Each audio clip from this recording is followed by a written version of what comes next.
Roberto Trotta. He was online. Yeah, I'm here, but I cannot start the video.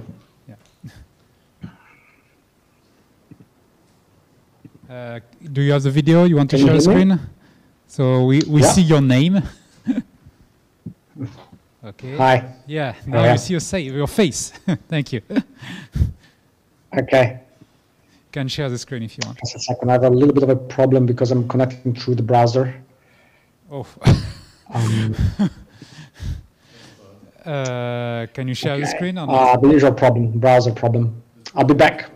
Yeah, maybe we can try to go to Peter Melchior first, and then you can reconnect later after with Zoom, the client directly. Peter, can you take over? Yes, I think I can. Hi, Peter. Yeah, okay. We take you directly now, and we'll take Roberto after. So if you're ready. Okay. Can you see my screen? Yes, perfect. So, so Peter Melchior is connecting from Princeton, and he's going to talk about neural spectrum encoding. So please, I will give you a small knock at 1 minute. Okay. Thanks very much for the invitation. Today I'd like to talk about encoding spectra. And it follows the line of what Jill has said earlier, that kind of autoencoders are incredibly useful as generators. And we see an application here of a very specific autoencoder. There are two fundamental problems that I'm trying to address. Actually three, but let's start with the two obvious ones first. If we wanted to have a generative model of galaxy spectra, then we need to have, there are two inference tasks actually coupled together. One is the fact that we have galaxies at different redshifts, and that obviously moves and stretches the intrinsic spectra out in a, well, in the redshift dependent way. And there's a second aspect that is that, well, these galaxies may differ in what we call their spectral type. So intrinsically, their spectrum might be different. And both of these effects happen at the same time. If one of them were absent, the entire problem is a lot simpler, but they're not. The challenge is that most of the spectral templates, I would say actually all of the spectral templates we use right now are badly incomplete. Even extended ones don't characterize any galaxy spectrum we can observe. And they are. It would be nice if we had a more appropriate formulation. That means we could span the full space of spectra.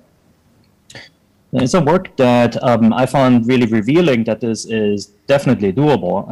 Stephen Portillo did a autoencoder on spectra from Sloan. And he's basically redshifted them, or used them at whatever redshift they are, de-redshifted them to some fiducial redshift, so they all line up in what you call, technically what would be the Restframe. But in order to do so, and this worked really well, so it required 6 dimensions, it outperformed PCA, so this was a nice demonstration that the space the spectra actually populate is not particularly high dimensional. So if you believe that there is a whole lot of information in typical galaxy spectra, I think that just the number 6 dimensions might make you reconsider. There are a few problems with this approach. First of all, in here, the redshift is implicit. They were all de-redshifted to some technically 0 redshift. But in order to do so, you have to limit yourself to some consensus range in wavelength. That's the range that all of your spectra actually covers. So you chop off the blue side and the red side to have some kind of middle ground where you can operate. And also the kind of the third aspect here that I'd like to address is that both the encoder and the decoder implicitly depend on the instrument, in this case, the Sloan spectrograph. And that makes things like joint analysis makes quite hard. So if you wanted to push the same model to higher redshifts, we wouldn't know exactly how to do that. So I came up with an alternative mechanism that is still an autoencoder, but it's more complicated by specifically 2 aspects that are highlighted here in red. This is from a paper in prep with Chang-Hoon Han. And the main aspect is, you can see on the left side, we have a convolutional encoder. On the right side, we have a standard feed-forward network that is a generator or the decoder. But there are two aspects that I'd like to draw your attention to. If we read this from the right, then there is obviously the reconstructed model. But here's an explicit redshifting and resampling step, which means that if we apply a known redshift here at this stage, that makes this model here, so the Restframe model, well, it forces it to represent the Restframe spectrum because we have an explicit redshift and resampling transformation in there. This is a simple or a similar thing that we just heard from Alexandra, that you need to make the model look like your observations. That's exactly what's happening here. We do this with a explicit sync interpolation, and the redshifting is in here. If you go back, that forces the latents to be Restframe latents. And so now we need an encoder that is capable of taking an observed spectrum and extract all the relevant features for the Restframe representation. And we do this by having kind of a convolutional architecture that uses, in the end, 512 features. It splits these features into two blocks, and then uses one set of these features for attention and the other one for kind of the value that it takes. The equation is here, so you kind of have two splits of hidden variables. You run a softmax on one, and you make a dot product over the other. And what that does is essentially identifies features in the spectrum. So it scans the spectrum from kind of left to right, and it tries to identify the features that are relevant in there. So think of this as like finding the strength of the 4000 angstrom break or the strength of particular lines or sets of lines. And then there's just a linear encoder that brings us, or a linear transform that brings us down to, in this case, 10 latent variables. Let's have a look at the result of this. So there are two things I'd like to point out here. First of all, the Restframe model has an extended wavelength range. So you can see the observed spectrum here. These are all Restframe wavelengths. The observed spectrum in black is shorter, so the areas that you can't reach, than the model. So you have these, on the left side, on the right side, you have these darker blue regions that are unobserved, but the model predicts them still because we have this extended wavelength range. You can see this very clearly here. Here's a starbursty galaxy. It has a bunch of strong emission lines like oxygen 2, but the oxygen, 3, but the oxygen 2 line is not observed. It's kind of outside of the observed spectrum. But the model obviously predicts it because of the presence of other strong emission lines. This works really well also for kind of noisier spectra. So noise is not necessarily an issue because it has many features it can extract. It's even robust to glitches in the data here. These are masked during training, but not during test time. So the training would be robust against outliers because we masked them in the loss function. Loss function is a proper chi-square. And you can see it really nicely reconstructs both emission line and absorption features like this. It even works on this one here. This has a broad line AGN in it, and you can see all the lines kind of much broader, and they overlap much more strongly than they would otherwise. Redshifts are here from essentially 0 redshift to this one is at 0.17. We can certainly go to higher redshifts, but you're running out of galaxies in this lone main galaxy sample. Just finally, this is the Restframe latent space representation. That's a UMAP of the 10-dimensional latent space.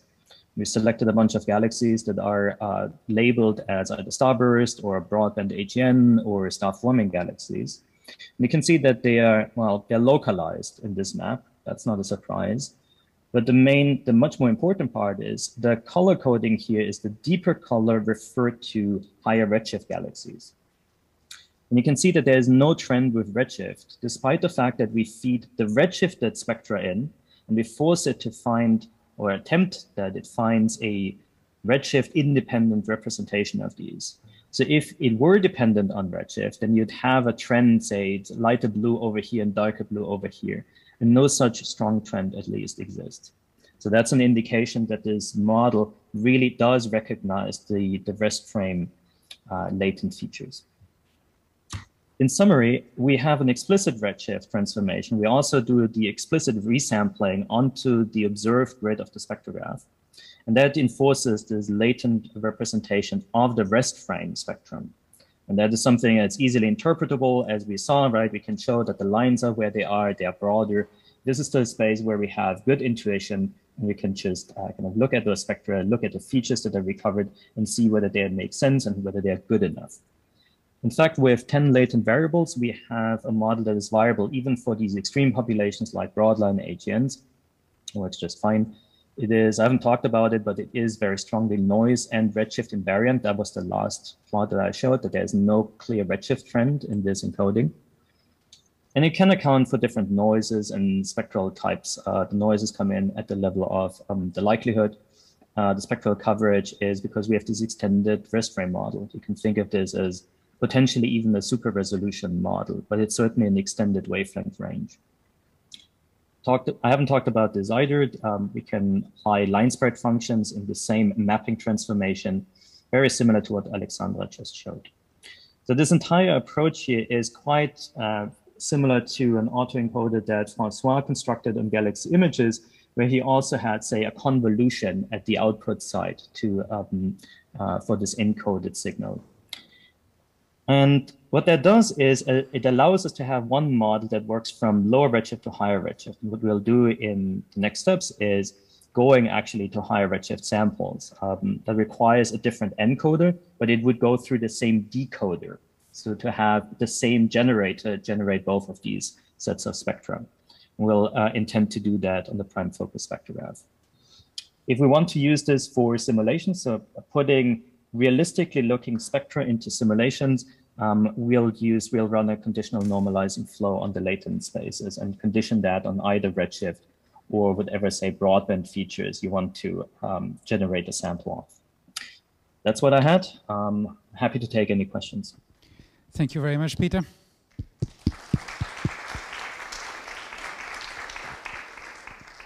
So is there a question in the room first? Otherwise, I saw a couple of questions in Slack.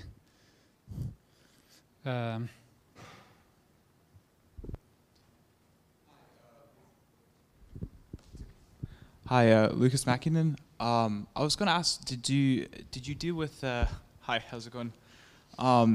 Did you deal with variable length inputs for these autoencoders, or how was your data set regularized? Was the sampling rate for the spectra consistent, / were the inputs all of regular size?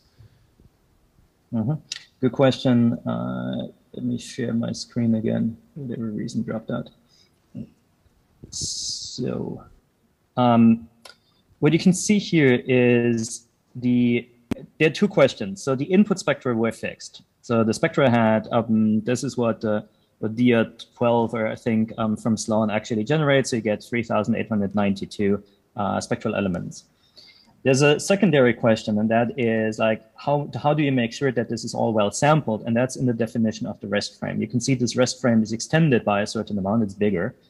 And we also made sure that it is actually on all the wavelengths that are being covered, that you can stretch them out, which is what the redshifting operation would do, without undersampling them internally. So this rest frame is slightly higher resolution that the reconstructed version is. Cool, thank you.